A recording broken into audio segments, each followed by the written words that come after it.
नमस्कार, city news channel में आपका स्वागत है और आप देख रहे हैं सिटी न्यूज चैनल के साथ में एमएलसी के होने वाले चुनाव पर चर्चा। मेरे साथ में परिमल और जानते हैं कि कितने लोग चुनाव लड़ रहे हैं, पार्टी की स्थिति क्या है और अमरावती की स्थिति क्या है। हमारे आपसी चर्चा में आप तक हम मैसेज पहुंचाने की कोशिश करेंगे। परिमल नमस्कार। नमस्कार। अमरावती में के साथ में 17 जगह पूरे महाराष्ट्र में जी एमएलसी के विधान होने जाने हैं। ये स्वराज संस्था के चुनाव सब जगह करीब करीब तक कहीं और भी दूसरे चुनाव है। ये सारे स्थानीय स्वराज संस्था के चुनाव होते हैं। स्थानीय स्वराज संस्था के चुनाव हो गए, लेकिन जिला परिषद के सब जगह चुनाव बाकी है। और ऐसा है कि जिला परिषद के चुनाव के वोट भी, उनके मतदाता भी इसमें होने चाहिए थे, लेकिन उनके चुनाव होने के तो जितने वोटर से 75% वोटर होने से टोटल मतदार संख्या, तो इतने मिलकर अमरावती की यदि बात करें तो सिर्फ मात्र 60 वोट है। 58 जो कम है, 453 वोट है, यानी मात्र 10% कम है। 75% तक भी वोट रहते तो चुनाव लेने के निर्देश दिए गए थे। तो उस हिसाब से जिला परिषद ना होते हुए भी, यानी उनके 60 मेंबर ना होते भी चुनाव संपन्न होने जा रहे हैं। 25 मई से सारा इसका प्रोसेस शुरू हो जाएगा। पूरा का पूरा आचार संहिता लग चुकी है। अब अमरावती के साथ में पूरे महाराष्ट्र की क्या स्थिति, क्योंकि चुनाव शायद 30 जून से जो सेशन शुरू होने वाला, उसके पहले भारतीय जनता पार्टी को चुनाव ले लेना है, अपनी संख्या बढ़ा लेनी है। 22 जून रिजल्ट कोई बड़ा इस आने वाले विधानसभा सेशन में कुछ होने वाला ऐसा लगता है, जिसके कारण बहुत गड़बड़, क्योंकि विधान इसके जिला परिषद के हुए भी नहीं अभी। नहीं, अगर आप देखेंगे तो Bharatiya Janata party comfortable majority में, अगर विधान परिषद की बात करें, उनका जो महायुति की अगर हम बात करें, महायुति कंफर्टेबल मेजोरिटी में है। मुझे नहीं लगता कि ऐसा बहुत कुछ बड़ा होने वाला है।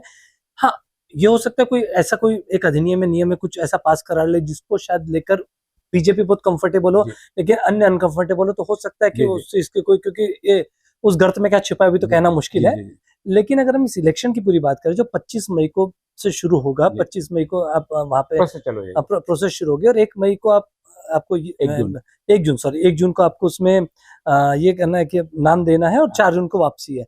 अगर हम महाराष्ट्र की बात न करते हो, अमरावती की अगर ओवरऑल बात करें तो अमरावती का मुकाबला बड़ा रोचक है। और चाहे विधानसभा की बात करें, लोकसभा की बात करें, मुकाबले की बात करें, मुकाबला रोचक कब होगा जब मुकाबला रहेगा ना। अभी तो मुकाबला वही कह रहा हूँ, बिना कुछ रहे ही रोचक हो जा रहा है। मैं वही तो कह रहा हूँ ना कि अगर हम महायुति की बात करें, महायुति में 3 उम्मीदवार जो अब तक समझ में आ रहे हैं कि अगर हम बात करें प्रवीण पोटे साहब की, जो एमएलसी रह चुके हैं, महायुति में भी बीजेपी ही आगे, पूरे महायुति से दूसरा नाम कोई सामने नहीं आया। अभी देखिए, अब सुनील राणा का नाम भी जोरों शोरों से बाहर आ रहा है। सुनील राणा का तो महायुति का उम्मीदवार हो सकता है, क्योंकि महायुति में है वो।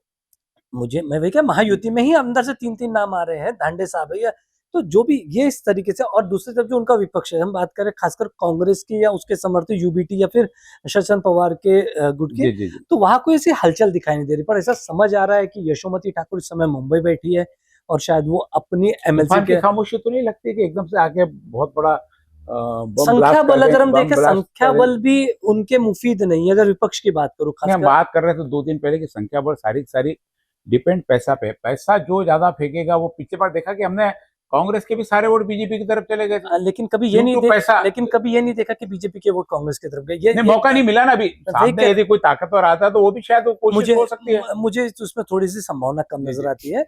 लेकिन जो है तो आखिर आदमी ना, सब आदमी, लेकिन कैसा है, बीजेपी किसी पर कार्रवाई करने में संकोच नहीं करती। प्रॉब्लम वहां है।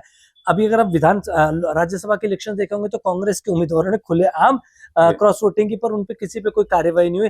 जो उनकी मजबूरी है, बीजेपी की मजबूरी आपको दिखाई नहीं देंगे। बीजेपी इस समय बड़ी मजबूत स्थिति में, अगर वो 4, 5, 15, 20, 50 नगर सेवकों को वो हटा भी दे तो वो उसके लिए, क्योंकि उस नैतिकता उसके लिए बड़ी, जो अब तक देखा गया है। दूसरी बात दिखाने वाली बात है। दूसरी यदि हम बात करें कि कांग्रेस या उसके समर्थित दल, कांग्रेस की तरफ से भी एक नाम अभी तक जो आ रहा था कि यशोमती ठाकुर आई तो दिलचस्प हो सकता है मुकाबला। मुझे लगता है कि शायद वो ना खड़े हो, मुझे ऐसा लगता नहीं हो, क्योंकि संख्या बल अभी फिलहाल उनके साथ नहीं है। दूसरे नहीं, संख्या बल रहेगा तो कांग्रेस के पास उम्मीदवार बहुत हो जाएंगे। संख्या बल नहीं है करके उनके सामने नहीं, जैसी संख्या बल आ जाएगा, संख्या बल कांग्रेस में पैदा नहीं किया जा सकेगा। जो नगर सेवक है, तो यदि कहीं पे भी संख्या बढ़ की ऐसी हो गई कि भाई समर्थन में, समझो पोटे के विरोध में एक गुट खड़ा हो गया, पूरा राणा ने अपनी टीम बना ली कि भाई पोटे को, मेरे को, क्योंकि राणा को पोटे को गिराना है। नहीं, वो तो बिल्कुल 100% है गिराना। तो उसके लिए वो किसी से भी हाथ मिलाना कर सकते हो, यशोमती से मिला सकते, कांग्रेस के साथ में भी मैं जा वही सकते, कह रहा हूँ ना, कांग्रेस उनके साथ में आ सकती है। अगर रवि राणा का गुट भी जाए तो 26 वोटों से बीजेपी को फर्क नहीं पड़ेगा। मैं यही कह रहा हूँ, ये कब होगा यदि खोड़के, यदि साथ में राणा, 26 अभी यानी राणा और खोड़के मिला के 227 वोट है उनके पास, 26 वोटों का दो कैसे फर्क नहीं 51 वोट हो रहे हैं अगर आप पूरा गिनोगे तो, पड़ेगा? 251 वोट हो आप रहे हैं। बच्चों को उसमें मान ले रहे हैं ना अभी। क्योंकि ऊपर में अगर देखा जाए 17 सीटों में से 3 सीटें भी जो जानकारी है कि जी। शिवसेना को दी गई है, तो शिवसेना क्या के, युति हो जाएगा हाँ उनके युति, यहाँ? ये तो डिफॉल्ट युति करना ही पड़ेगी। नहीं तो बच्चू कडू सेना के साथ, वो प्रहार थोड़ी सेना के साथ, आप प्रहार के ऊपर बाइंडिंग थोड़ी है अभी। बाइंडिंग नहीं प्रहार है, किसके साथ में भी रह सकती है। बाइंडिंग नहीं है, लेकिन आपके नेता जहाँ पे, आप देखिए ये यानी बड़ी नेता ने प्रहार छोड़ा, नेता प्रहार लेके नहीं गया। यानी फिर वो, ये तो ऐसा हो गया कि हाँ, आपके सेनापति नहीं हो, सेना लड़ रही है। ऐसा ही है, ऐसा ही है, ये तो ऐसे हो गया कि ऐसा ही है। सेनापति चले गए। हो सकता है, क्योंकि मैं अगर उन्होंने अपना मैं अपना एक भाषा, एक घर छोड़ के रखा कि भाई यदि मैं वही कल कह रहा कुछ हूँ, बार्गेनिंग करने का काम पड़े तो मेरे 21 है। नहीं, सेनापति विपक्ष के खेमे में जाके बैठ गया हाँ, विरोधी दल में, हाँ, और सेना सोच रही है कि अब हम कैसे महाभारत लड़ें। तरीका हो गया ना, मुझे नहीं कृष्ण की लगता सेना उधर थी और कृष्ण इधर थे। मुझे लगता है कि ये बातें दिखाने वाली है, पर मुझे लगता है कि जहां पर सेनापति रहेगा वहां कहीं ना कहीं सेना, आप कह सकते हो कि नहीं यानी जरूरी नहीं है, जैसे कैसा है, बिल्कुल जरूरी नहीं है, पर ये भी, राष्ट्रवादी को जरूरी है कि युति में बैठे, उनको टिकट मिल गई। ये जरूरी सेना नहीं के है, जो लोग हैं उनको जरूरी, उनको टिकट मिल गई। पर प्रहार ये, के साथ में ऐसा नहीं है पर ना। ये जरूरी नहीं है ना कि वो विपक्ष के साथ, क्योंकि उनके संबंध भले ही आप देखिए, अब होती है बात, मैं कह रहा हूँ विधान परिषद एक लिटमस टेस्ट है कि आप किधर हो। ये कैसे है कि जिसमें आप चाहो तो कई पार्टी आपने व्हीप निकालती है, कई निकालती नहीं है। नहीं आपका है, सेनापति होंगे, लेकिन उनको कंपलसरी नहीं है, वो किसी को अपना कंपल्स, ऑप्शन मैं उन्होंने वही कह खुला रहा हूँ, रखा हुआ है। लेकिन मैं वही कह रहा हूँ कि ढलती हुई दीवार के पीछे कोई खड़ा रहना नहीं चाहता। नहीं, उनको लगता है कि मेरे किसी इधर का आमदार बन सकता तो करेंगे ना अगर वो। हम संख्या बल भी गिने तब भी नहीं बनता है, संख्या बल भी अगर आप लगाए तो भी नहीं बन रहा है साहब। नहीं मैं तो बता यदि दूं भाई, नहीं हो तो जाएगा यदि बच्चू कडू और राणा बच्चों का, इधर वही कह पलट रहा गए। हूँ, राणा और एक बच्चू ऐसी चीज है जिसका बच्चू कडू के साथ भी नहीं जमता। नहीं, मैं उस दिन भी ये चर्चा किया। देखो, बच्चू कडू को उन्होंने निपटा दिया, यशोमती को निपटा दिया, पोटे को निपटाना बाकी है। नहीं, वैसे तो निपटाना खोड़के को भी बाकी अगर देखा जाए तो। हाँ है ना, तो नहीं, खोड़के भी कहीं दाव पे नहीं है ना। तो जिस दिन खोड़के दाव पे लगे उनको निपटाने की सोचेंगे। खोड़के दाव पे थे एमएलसी में, नहीं, वो एमएलए नहीं, इलेक्शंस में, लेकिन एक जगह हाँ मैं वही कह रहा हूँ, कहीं ना कहीं यदि अगर वो इसी तरीके से राणा दंपति आगे बढ़े तो मुझे लगता है उनका राजनीतिक भविष्य बहुत ज्यादा दिनों तक नहीं रहेगा। आप देखिए, आप एक बार पंगा ले सकते, मैं पंगा शब्द यूज कर रहा हूँ, आप एक बार बड़ी पार्टी से पंगा ले सकते हैं। बड़ी पार्टी, अभी आप देखे होंगे कि महानगर पालिका के इलेक्शंस के बाद बड़ी नेत्री नवनीत राणा के पर कैसे काटे गए। अगर हम उसे ठीक है ना, लेकिन महानगर पालिका में उन्होंने अपनी ताकत भारतीय जनता पार्टी को दिखा दी। यहाँ पे जो 45 सीट से उनको 25 है और इनकी 2 से 15 पे चले गए। आपने, मैं कह रहा हूँ, आपने ताकत दिखा के पाया क्या? मेरा प्रश्न हो कि यदि आप ताकत दिखाते हो, जिसके पास में उसी का ये ना, राणा को और नवनीत राणा को उनके पास जन समर्थन है। आपका जन समर्थन, मैं वही कह रहा हूँ ना, आपका जन समर्थन अगर आप है भारतीय जनता पार्टी के, आप वो पद छोड़ दीजिए। मेरा प्रश्न बहुत सिंपल है, आप युवा स्वाभिमान के, आप तो युवा स्वाभिमान से राज्यसभा लोकसभा गई है, आप बीजेपी से लोकसभा भी नहीं जा पाई, तो आपकी पॉपुलैरिटी है, बिल्कुल है, आप उस पॉपुलैरिटी को अगर लेना है तो आप बीजेपी छोड़कर अपने, मैं युवा स्वाभिमान को आगे बढ़ाओ। आप दो नावों पर सवार होकर शायद हो सकता है इस बार, यदि ऐसा, यदि मैं वही कह रहा हूँ, आप देखिए ना, हिंदू शेरनी के नाम से जाना जाता है नवनीत राणा को, और बंगाल का विधानसभा का इलेक्शन होता है जहां पर हिंदू वर्सेस केरला, क्योंकि जहां पर उनको बीजेपी को लगता था कि महिला वर्सेस महिला, ममता वर्सेस नवनीत, ये बहुत बड़ा एक जंग हो सकती है, ऊपर के लेवल पे चला भी था।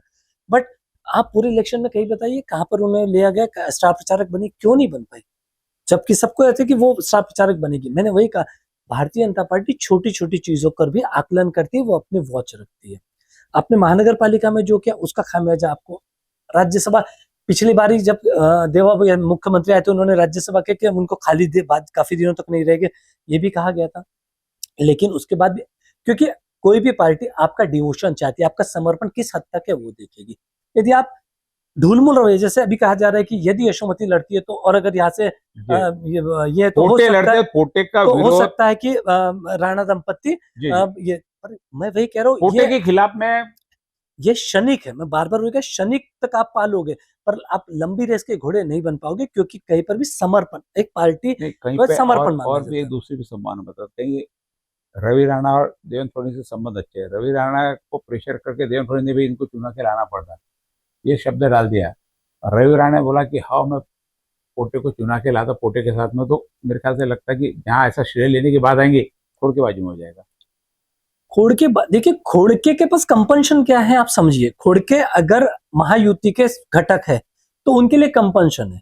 क्यों कंपनशन है? क्योंकि आपके दो जगह पे जो आपके उम्मीदवार वहां पे बीजेपी आपका समर्थन देगी ना। बीजेपी के चुनाव में तो गुप्त मतदान करना, बाद में सब देख लेंगे, एक बार तो नहीं, फिर वही मैं कहा क्षणिक, मैं बार बार क्यों यूज कर रहा हूँ? अगर आप क्षणिक के लिए चलोगे तो लंबी रेस में। राजनीति निपटाने की राजनीति है, चुन के लाने की राजनीति नहीं है, सबको निपटाना है यहाँ पे। मुझे लगता है कि एक बार विधानसभा में जिस तरीके से नवनीत राणा ने परफॉर्मेंस करके दिखाया, भले ही वो बीजेपी की एक लहर रही हो, पर जो परफॉर्मेंस का पूरा क्रेडिट नवनीत राणा ने लिया, मुझे लगता है उसके बाद वापस अपने आप को प्रूफ करने की मुझे नहीं लगता कि नवनीत को जरूरत है। यदि वो जरूरत है तो इसका मतलब अभी भी भारतीय जनता पार्टी उस पर पूर्ण विश्वास नहीं कर पा रही है और उसे अभी भी टेस्ट के लिए ही रखा जा रहा है। और जब टेस्ट के लिए कोई नेता रखा जाता है तो मुझे लगता है वो बहुत ऊपर लेवल तक नहीं जा पाता है। तो ये समझने वाली बात होगी। यानी मुझे लगता है नवनीत राणा को इस पर एक संज्ञान लेना चाहिए, खुद को सोचना चाहिए। और भारतीय जनता पार्टी तो उस पर सोच ही रही है, क्योंकि मुझे लगा था कि बंगाल इलेक्शन में उसका बहुत उपयोग किया जाएगा। नवनीत राणा का आप देख रहे हो कि कहीं पर भी अगर उपयोग आपको दिखाओ, कहीं एक सभा भी ली हुई, मुझे नहीं लगता कहीं कोई सभा हुई, ना केरला में हुई। तो ये कहीं ना कहीं हिंदू शेरनी का जो टैग था कहीं ना कहीं वो उतरता हुआ, या फिर ऐसा लगता है कि अब हिंदू शेरनी से आने वाले चुनाव में जो परिमल चर्चा कर रहे हैं, आने वाले चुनाव में, क्योंकि सारी राजनीति कहीं ना कहीं राणा दंपति के आसपास भी, किसी भी चीज में बिना राणा के चर्चा के कोई भी राजनीतिक बात अमरावती शहर में, चाहे इलेक्शन महानगर पालिका का हो, विधान परिषद का हो, विधानसभा का हो, या किसी स्वराज संस्था का भी हो, कहीं पे भी चुनाव हो, अभी सब जगह कहीं ना कहीं राणा दंपति का प्रत्यक्ष अप्रत्यक्ष रूप से इन्वॉल्वमेंट होता है। वो क्या करेंगे क्या नहीं करेंगे इस पे, जैसा बताया कि उनके भी आगे की राजनीति बहुत महत्व रखती है। यदि युवा स्वाभिमान यदि इतनी सक्षम, जहां अपना एक खासदार भेज सकती है, अपना आमदार भेज सकती है, तो शायद उसी टैग को लेकर उन्होंने आगे बढ़ना चाहिए यदि बीजेपी उनकी बात नहीं सुनती है तो। और हमने देखा महानगर पालिका में देखा, जहां तक प्रश्न था, उन्होंने विधानसभा में जिन लोगों से लोकसभा के बदले लेने थे, विधानसभा में सारे लोगों के बदले लिए, बचे हुए लोगों से बदले उन्होंने अभी महानगर पालिका चुनाव में ले बचाए। 2 लोग बच गए बदला लेने के लिए, एक प्रवीण पोटे और दूसरे खोड़के। तो खोड़के ने तो अपना प्रभाव दिखा दिया। खोड़के एक नहीं 2 आमदारों के साथ में आज शहर में उनकी छाती पे विराजमान है। वहीं पोटे इस चीज को वापस लाने के लिए चले, क्योंकि पोटे की इनकी जब पालक मंत्री थे, जब भी बालक मंत्री करके उनको कहा गया, इनकी पोटे की कभी नहीं पटी। पूरे चुनाव के दौरान, लोकसभा चुनाव के दौरान भी कभी पोटे पे भरोसा नहीं किया गया। पोटे ने तो बकायदा से भले उन्होंने कहा, लेकिन उन्होंने कहीं काम नहीं किया। उन्होंने जगजाहिर भी उन्होंने किया, अपनी नाराजगी उन्होंने दिखाई थी। तो आगे अब किस करवट पे सारी चीजें बैठेंगी, ये निश्चित राणा दंपति की क्या, यदि नहीं धांधे को टिकट, क्योंकि उनका प्रयास पूरा है कि धांधे को टिकट दिया जाए। और ये कहीं तो ऐसा भी है कि एक सब लोग के मिलकर सामूहिक एक सिंगल अनअपोज लाके देते, ऐसा भी प्रस्ताव भारतीय जनता पार्टी के पास दिया गया कि हम अनअपोज यहाँ से चुन के लाते, सिर्फ उनके मर्जी का यहाँ पे उम्मीदवार देते। अब मर्जी के उम्मीदवार यदि मुंडी गिननी है या कश्मकश में संघर्ष बढ़ाना है बीजेपी को, तो निश्चित रूप से पोटे को टिकट मिलेगी।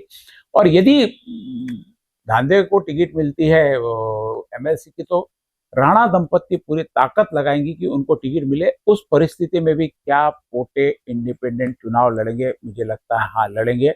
और जिस प्रकार पैसे की ताकत से पिछली बार वो चुनकर आए थे, पूरा दम इस पर लगाएंगे। और ऐसी परिस्थिति आती है तो हो सकता पोटे को कांग्रेस भी अपना उम्मीदवार घोषित कर दे। परिस्थितियां कुछ भी बदल सकती है, पार्टी किसी भी हद पे निर्णय ले सकती है और उम्मीदवार भी किसी भी हद पे जा सकता है। बात सारे राणा दंपति के आसपास घूम रही है। यदि पोटे को टिकट मिलती हो सकता है सुनील राणा को मैदान में उतार दे, सारे लोगों के समर्थन से जो संभावना कम दिखती है।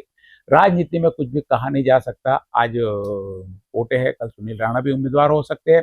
अनिल अग्रवाल का भी नाम चल रहा था, लेकिन अब एक दिन से बैक दिख रहा है। कहीं से बाहर से भी कोई कांग्रेस उम्मीदवार आयातित करने की सोच रहे थे। बाजोरिया का नाम चल रहा था, लेकिन मुझे लगता है कि सांगली में उनकी कहीं एडजस्टमेंट, उनके बेटे को टिकट दी जा रही है परभनी में, तो शायद वहां से वो अमरावती से जो नाम था शायद वो बैक आ जाए।